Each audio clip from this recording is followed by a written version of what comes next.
வணக்கம் ஃப்ரெண்ட்ஸ், இன்றைக்கி நம்ம புதுக்கோட்டை சமையலில் தக்காளி தேங்காய் இதெல்லாம் சேர்க்காம ஒரு சட்டுன்னு செய்கிற மாதிரி ஒரு சூப்பரான சட்னி ரெசிபி எப்படி பண்ணுறது அப்படிங்கிறது இந்த வீடியோவில் பார்க்கலாம்.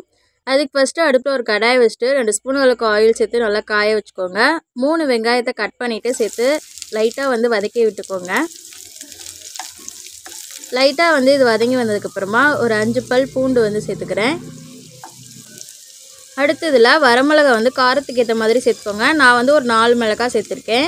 ஒரு சின்ன துண்டு புளி சேர்த்துருக்கேன்.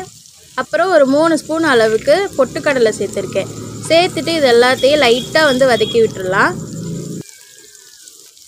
இப்போ இந்த ரெசிபிக்கு தேவையான அளவுக்கு உப்பு சேர்த்துட்டு நல்லா வதக்கி விட்டுக்கோங்க. வதக்கி விட்டுட்டு ஸ்டவ்வை ஆஃப் பண்ணிவிட்டு ஆற வச்சிடலாம். இப்போ ஆறுனதுக்கப்புறமா ஒரு மிக்ஸி ஜாருக்கு எடுத்து மாற்றிக்கோங்க.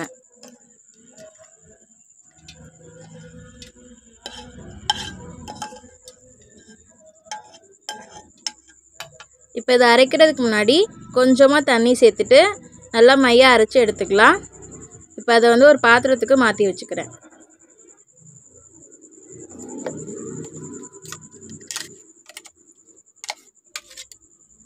கொஞ்சம் மிக்சியிலே தண்ணி அலம்பிட்டு சேர்த்துக்கலாம். இது நல்லா ஒரு டைம் கலந்து வச்சுருவோம். இப்போ இதுக்கு ஒரு தாளிப்பு பண்ணிடலாம். அதுக்கு சின்ன கடாய் அடுப்பில் வச்சுட்டு ஒரு 2 ஸ்பூன் அளவுக்கு ஆயில் சேர்த்து நல்லா காஞ்சதுக்கப்புறமா ஒரு 1/2 ஸ்பூன் அளவுக்கு கடுகு சேர்த்து நல்லா பொரிஞ்சதுக்கப்புறமா 2 கொத்து கருவேப்பிலை 2 வரமிளகாய் போட்டு தாளித்து சட்னியில் சேர்த்துக்கலாம்.